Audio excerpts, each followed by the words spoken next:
This webinar is for information purposes only. It is not intended to be legal advice. We do not supply legal advice. If you require legal advice, please contact a qualified legal professional.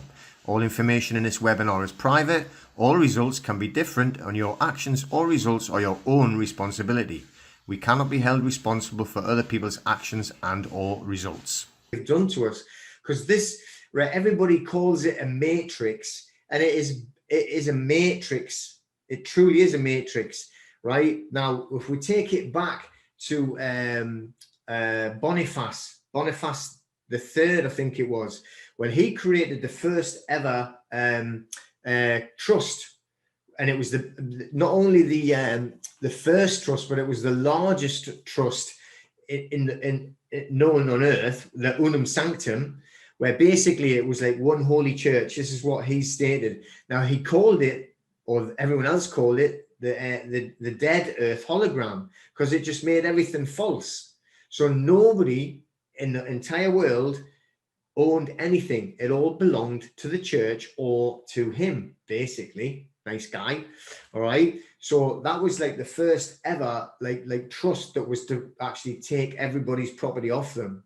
All right. And this is what we're still living with now. This is what this is. This is why everything that we're doing, or everything we're trying to go through, that they've set up for us is a fiction. It's all a lie. All right. So I know that we've talked about like the Cestui KV trust and how we actually, the trusts, the first trust on the Unum Sanctum in 1302 by Boniface, that was just the start of it. That wasn't even a Cestui KV trust. Okay, that was a completely different trust altogether. All right, I can't remember that. I think it was called a testamentary trust.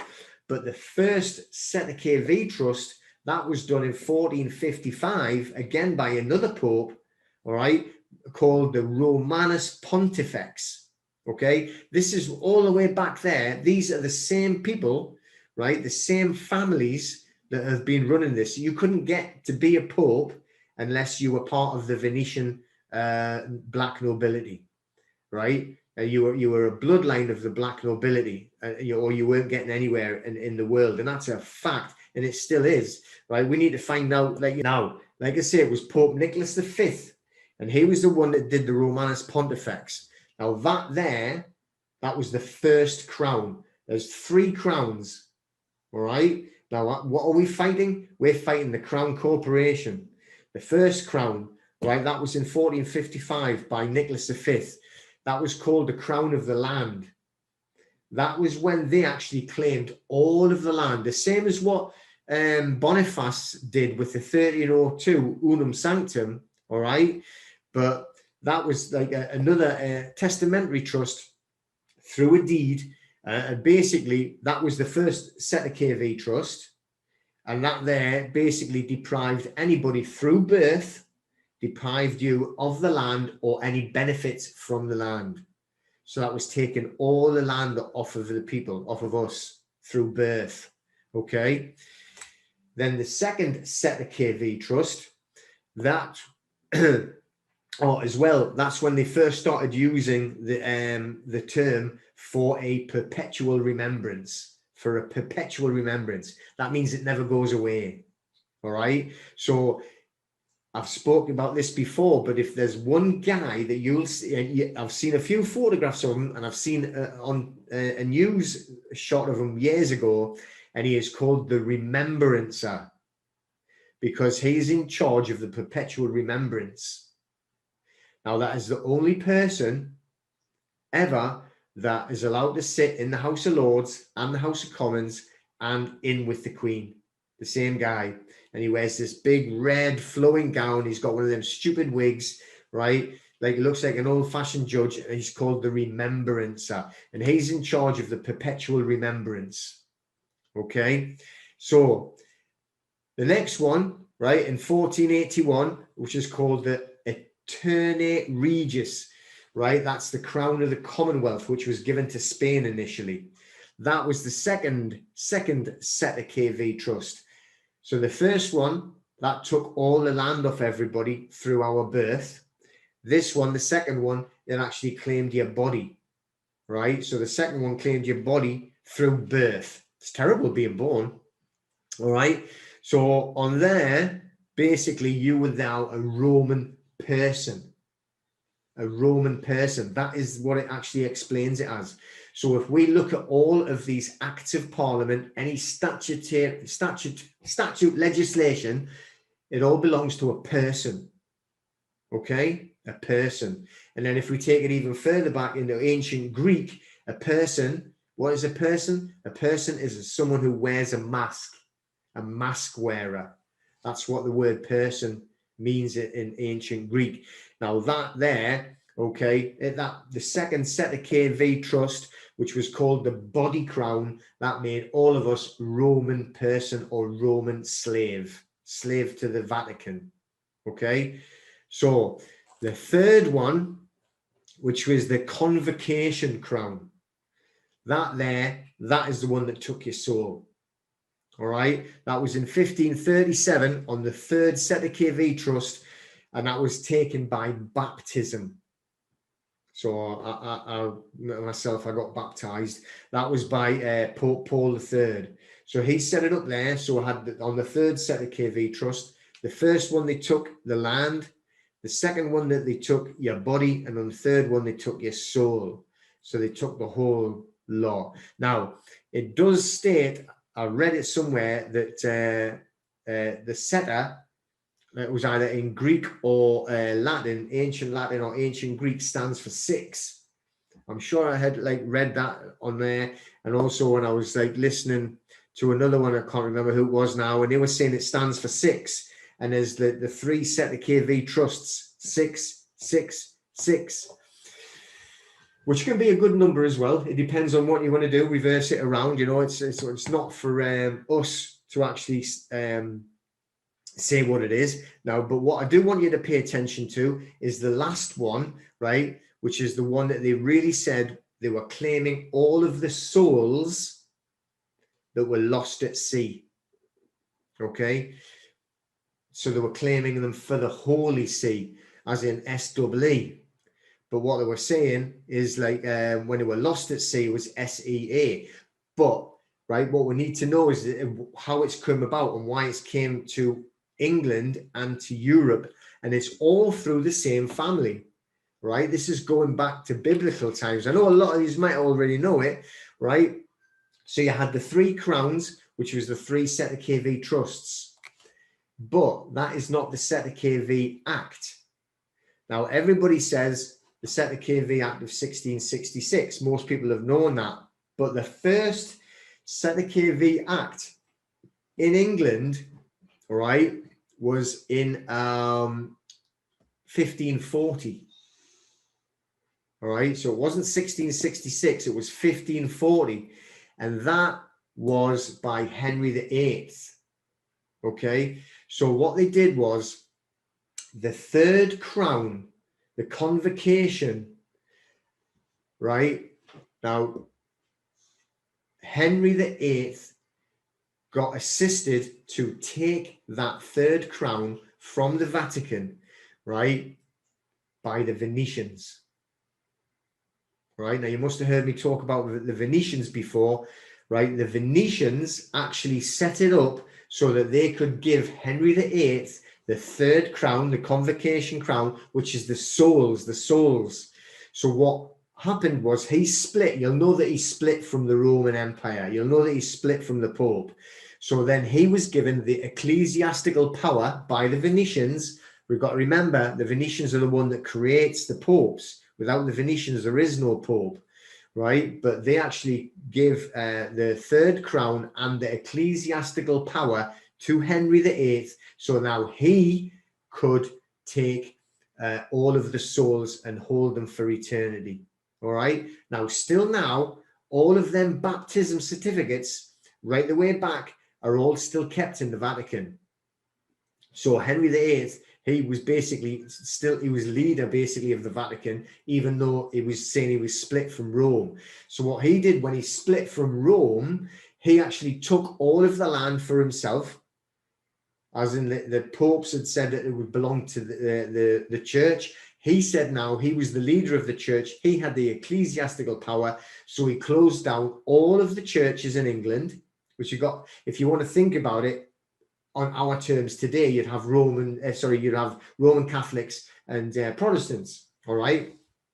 But then there was only one church. It was the Roman church in England. So what he did is he closed them all and he took everything. So he took all of the wealth and he took all of the land. And these were the wealthiest people in the whole of the world, was all of the church people. And he took it all.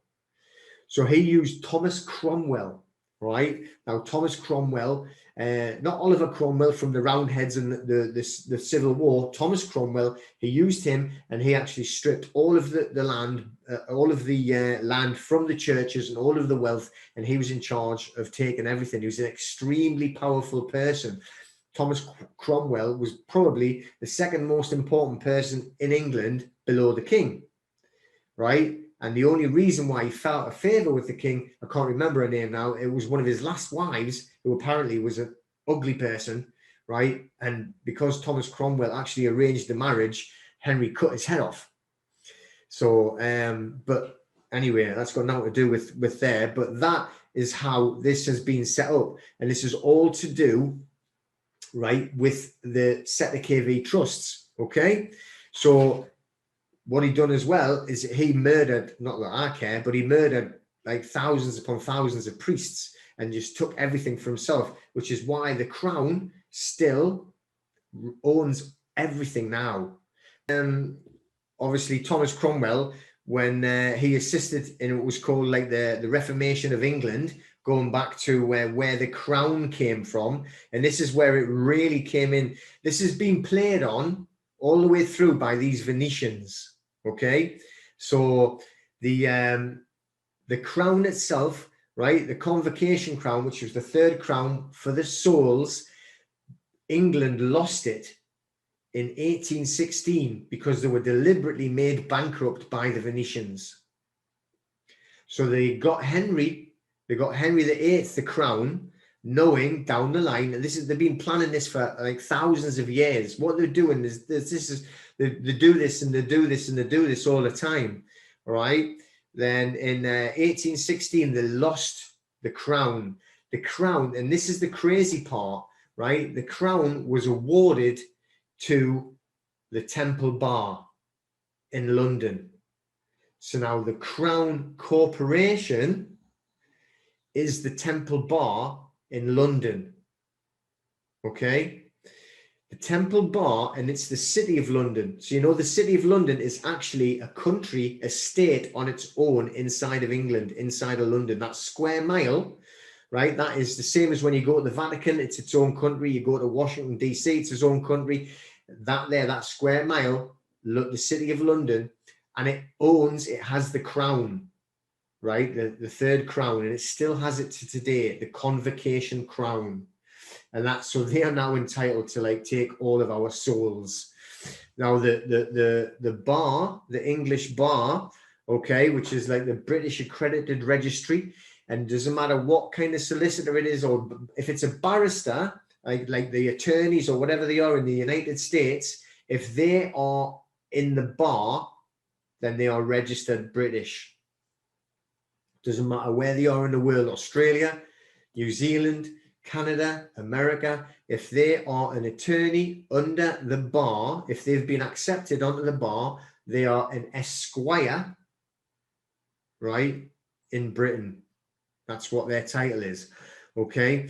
So they still now, in the Crown Corporation in London, that is, the Crown Corporation is called the Crown Corporation, but it's not incorporated.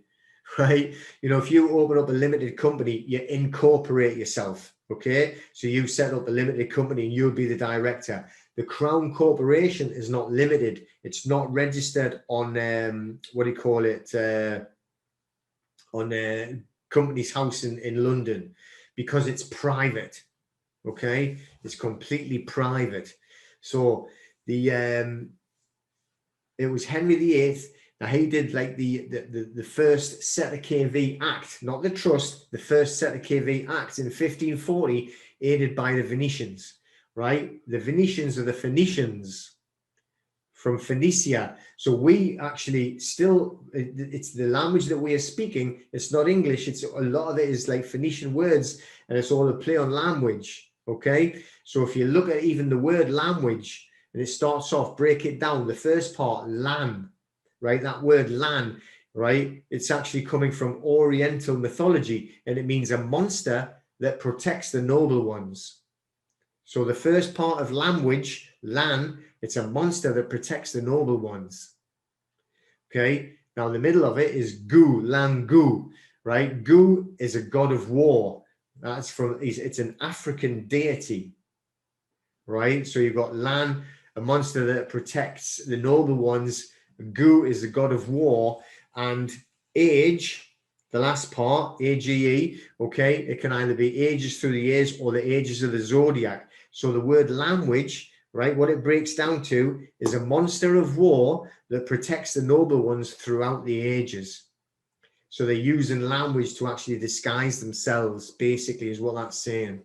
So when you say the actual word, as in W-O-R-D, right, in ancient Greek, the word is logos. Logos. So all corporations have a logo. All right, this is all tied together with the language coming from the Phoenicians. Okay, so all corporations, what are they? It's a corpse oration, which is what they make you, a dead entity. So corpse is dead, ration or ration, right, is the sharing it out. So on a corporation, what they're doing is they're sharing out the dead. They're sharing out the souls between them. That is what they're doing. So on the words, right, and if you move the S or over on the other side, it becomes a sword. We was talking about drawing out the sword before when we're striking off the bill, all right, when we do the accept for value, but use it on the gyro slip, okay? So now, since 1816, we've had that Crown Corporation that's made in the City of London, okay? So we got to remember, right, that it's unincorporated. It makes it private. It's not a public limited company, and it's not a limited company. It's a private company. Okay, so when we ever talk about the crown, a lot of people say, "Oh, the Queen owns it." The Queen. It's nothing to do with the Queen's crown. It's they used to call it the Temple Crown, and now it's just gone down just the Crown or the Crown Corporation. Okay. All right, so this as well, we've got to remember the Crown Corporation is the Temple Bar, and the bar is the court. He swears allegiance to the crown, so he has to make sure the crown get paid. That's why they all wear black. The judges wear black. The barristers, they all wear black because they are representing the dead, because they've took all the souls. The Crown Corporation are in charge of keeping all the souls and claiming all the dead. We're all the dead at sea.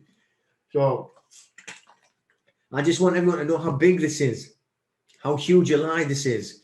So it isn't about like, you know, I want to go and talk to Peter, because the actual corruption and the disgusting mess that this all has created is all going back all these years, and it all comes from the Phoenicians, right? Which are now the Venetians, and they're still in Venice. Okay, all right, and the reason why, so it was the Venetians that aided him, right? They've been behind everything all the time, okay, and they still run everything now under, what do they run it under? Admiralty Maritime Law, right? They believe in their eyes that they're on a ship. They're in Venice, right? They believe it's a ship. They're not on land. Okay, so they run it all on Admiralty law. Now, the reason why they want to be on a ship, they don't want to be on land, right, is because the Venetians, right, were the Phoenicians, right, which were the Khazarians, which is going back to the Canaanites, all right? So the Canaanites, and I'm talking about biblical here, from Cain and Abel in the Bible, who were the sons of Adam and Eve, right? So the Canaanites were evil. So we know, well, hopefully you know, Cain killed his brother Abel, but he didn't just kill Abel, right? He ate Abel, which is where we get the word Cain ate Abel, cannibal. All right. So then what happened was God banished him from the land. So he was never allowed to settle on land.